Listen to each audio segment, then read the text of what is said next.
Commander? Do you have a few minutes to talk? One-on-one? Sure. I was just watching some mail from home. Oh, before I go, we saw Caden in a news vid about the Normandy. He's cute. Later, sis. Let's pretend this never happened. Are you interested in the Lieutenant, Chief?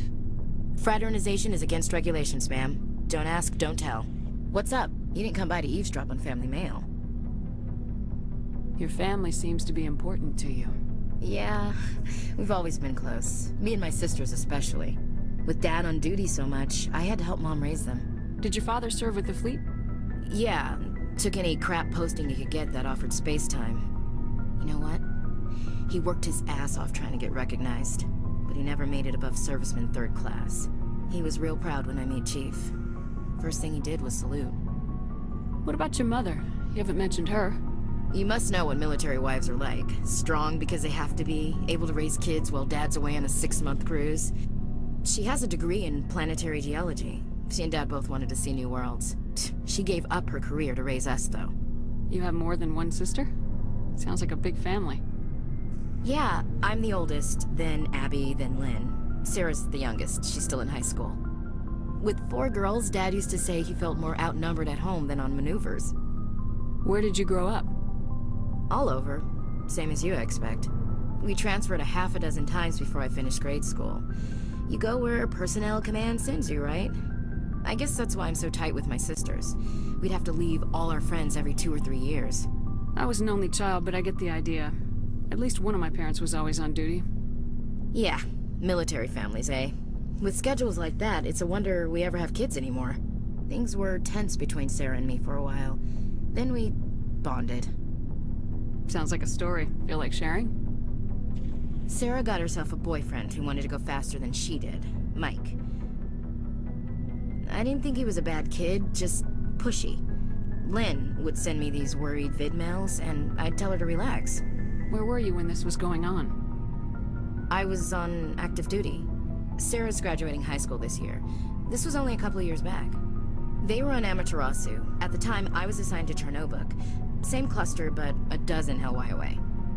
Close enough to talk regularly, too far to make it back in an emergency. I couldn't afford a fast packet flight.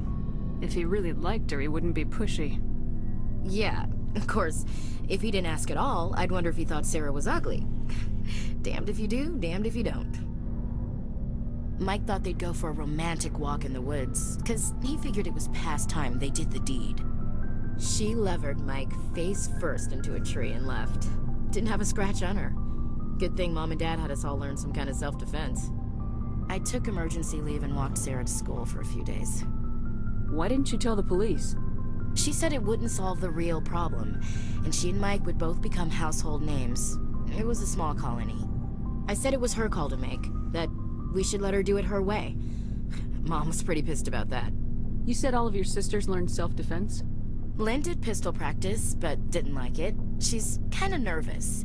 Sarah took Aikido. Abby decided to learn the sword. She always was a little weird.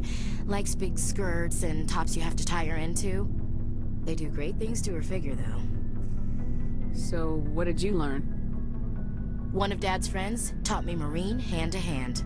You traveled all the way home to walk your sister to school. It was only a dozen light years, like a day's cruise. It's not like I was going to Earth or something. My last day out, Mike was waiting for us. Sarah had told her friends, so everyone at school knew what he did. He wasn't happy. I wanted to snap him in half, but Sarah gave me this look, this let me handle it, I need to do this alone look. She kept her cool, God bless her, as he screamed in her face.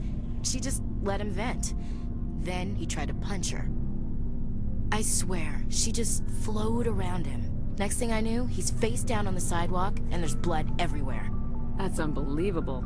Sarah must be as good as you. Better. I'm more or less a straight-up puncher. When he swung, she wasn't there anymore, and he fell. She helped him stop the bleeding and had me call an ambulance. She told the paramedics he fell. Before they took him to the hospital, Mike touched Sarah's arm. I thought he was gonna end up on the ground again. But he hung his head, whispered, "I'm sorry," and started crying. And she hugged him. The Williams women are a decisive bunch, Commander. We do things when we're ready. Not before, not after. Your sister's something else. But you didn't mention your father at all. Was he on deployment? Dad always wanted to serve in space, but he wanted us to have real ground under our feet. He'd say, space is beautiful, but you can't raise a family there.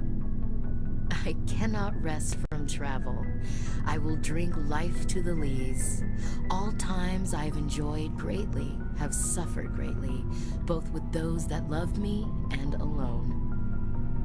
For always roaming with a hungry heart, much have I seen and known, cities of men and manners, climates, councils, governments. I never thought I'd hear you reciting poetry. Just because I can drill you between the eyes at 100 meters doesn't mean I can't like sensitive stuff. Just don't spread it around. Ulysses was my dad's favorite poem. Every time he shipped out, he recorded me reading it. He had a dozen versions when he retired. Does he still like it? I sure hope so. I read it to his grave every time I go home. Dad passed on a few years back. He's probably still watching, though. You mean from wherever we go after death? Dead on, Skipper. He's with God now. That's not a problem with you, is it? That I believe in God? Everyone has the right to believe what they want. Says so in the Alliance Charter, only with fancier words. I'm glad you're open-minded about it. I've met a few people who are really weirded out by my faith. Because I work in space, I can't believe in a higher power? Jeez. Hello, have you people looked out the window? How can you look at this galaxy and not believe in something? I should get back to my duties. Didn't mean to take up so much of your time. Dismissed, Chief. Ma'am. What do you want, Shepard? Why did you become a mercenary? Lots of reasons. Such as? Such as, I needed to get out of our system. I needed to eat. I needed to survive. Why not stay and help your people? I tried to help. That's why I had to leave. What happened? I was betrayed. I was head of a small tribe. We were trying to restore order after the war, but the other tribes were against us. They followed Jared, one of the few warlords who survived the war with the Turians. But he was old, and so were his ideas. He wanted to continue the war. He wanted us to fight. Turians, Solarians, each other. It didn't matter who, as long as we were fighting. What did you want? I just wanted Jared to shut up, to stop his ranting. I wanted him to stop leading the tribes astray. But he couldn't understand how much things had changed. We didn't have the numbers to go to war. Even if we did, the genophage made sure we couldn't replenish our numbers fast enough. I told them all to forget about war. We needed to focus on breeding, at least for one generation. And for a while, we were getting through. Some of the tribes started coming around. I take it the warlord didn't appreciate that. No, he didn't. He arranged a crush with the tribes, a meeting on neutral ground. He wanted to talk. We met at the Hollows, near the graves of our ancestors. The skulls of our dead laid bare to remind us where we come from, and where we all go. It's as sacred as any Krogan place can be. Violence is forbidden. Sounds like a trap to me. You must have suspected as much. I did. But when your father invites you to a crush, well, there are some laws that even we hold sacred. Jared was your father? He was, until that day. We talked, but we didn't get anywhere. When it was clear that I wouldn't join him, he gave the signal. His men leapt from the graves of our ancestors like Krogan undead. The few that were loyal to me died quickly. I escaped with my life, but not before I sank my dagger deep into my father's chest. That is why I left. And that's why I'll never go back. You must have family other than your father. Don't you miss them? You're trying to make me cry, Shepard. I've got some unfinished business with my family, but that's all. What kind of business? Before I left, I made an oath to my father's father. I swore to recover my family's battle armor. It was taken from him after the uprising. What's so important about this armor? It's a relic.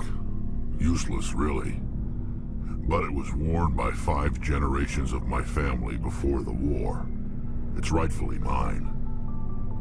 Originally, it was taken by the Turian military. We weren't allowed armor or weapons after the war. Now, it's in the hands of Taun Actus, a Turian scum who collects relics from the war. He's made millions selling Krogan artifacts that were stolen from my people. He's got several bases where he stores his goods, all fortified and guarded. I just don't know which base has my family's armor. Just tell me where to start looking. I'll upload the data to your nav system. But Commander, I want to be there when you find him. So long, Rex. Shepard.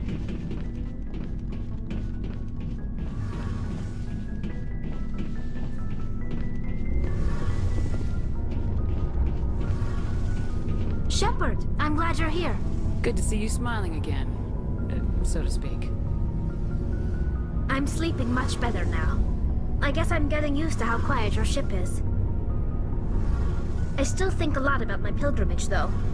I know Steren's our top priority, but with all the worlds we go to, I was hoping to find something to bring back to the flotilla. We've still got a long way to go. You'll find something to take back.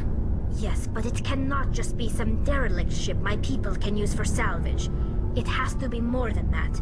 There's a lot expected of me. What's so special about you? It's my father. He's the senior member of the Admiralty Board. He's one of only 5 people who can overrule the decisions of the Conclave for the good of the migrant fleet. My father is responsible for the lives of 17 million people. Our entire race is in his hands, and I'm his only child. So are you some kind of heir to the Quarian throne or something? No, it doesn't work that way. My father's position isn't hereditary. I'll probably never serve on the Admiralty Board myself. Officially, I'm just the same as any other citizen. But it doesn't work that way in practice. People have always treated me differently because of who my father is.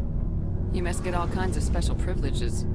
I probably had it easier than most growing up, but it's not all good. People like my father have enemies, and they're not above using me to get to him. It must be tough on you. My people place a high value on family and ancestry. There's an unspoken expectation that I'll live up to my father's example. Everyone's waiting for me to do something great on my pilgrimage, something that will forever change our lives for the better. If I don't, it's like I failed, and that reflects badly on both me and my father. The work you're doing here is more important than anything any Quarian's ever done before. Yes, I know. But you have to understand Quarian culture. We're a very insular society. The events beyond the flotilla don't much matter to the average citizen.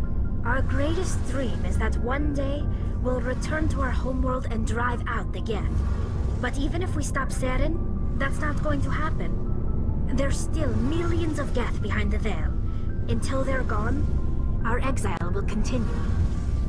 What would you need to bring back to make everyone happy? Something that would help us better understand the Geth. They've changed significantly since the exile. They've continued to evolve. We've done our best to study them, but it's not easy. They're very reclusive. Until recently, they never went beyond the borders of the Veil. And all the Geth we run into now are under Seren's control. We'd need to find Geth operating on their own, independently. But I don't want this to get in the way of our mission, Shepard. First, we stop Seren. Then I'll worry about my own problems. What was your father like? It wasn't easy growing up as the daughter of one of the Admiralty. Even before he joined the board, he was a prominent figure. People looked to him for leadership. He had to set an example, and he expected the same of his daughter. Plus, he was pretty strict, a military man through and through. He never allowed me to settle for anything less than excellence. As a kid, I sometimes felt like he was pushing me too hard. But now I'm old enough to appreciate what he taught me. The world doesn't owe us anything. If we want something in life, we have to earn it. Sounds like a tough upbringing. You don't resent your father at all? Like I said, it wasn't easy. My father's not the kind of person you bond with. And he wasn't around all that much. Too busy. People counted on him, and he took his duties seriously. Even when he was around, he always seemed a bit distant. Like his mind was always somewhere else. Come to think of it, I can't ever remember seeing him smile. Not once. It's like he was always weighed down by all that responsibility. I mean, I know he cares about me, but he never really showed it, not in the usual way. I guess the best thing I can say about my father is that I respect him. Where was your mother in all this? Mother was around, but she always seemed to kind of blend into the background. Almost like she was overshadowed by my father. He tends to do that to people. She passed on about 5 years ago. Some airborne virus that swept through the fleet. Happens sometimes when the filters start to break down. I think my father took it pretty hard. After she was gone, he became even more focused on his work. I think that was his way of dealing with the grief. I want to talk about something else. Like what? I should go. See you later.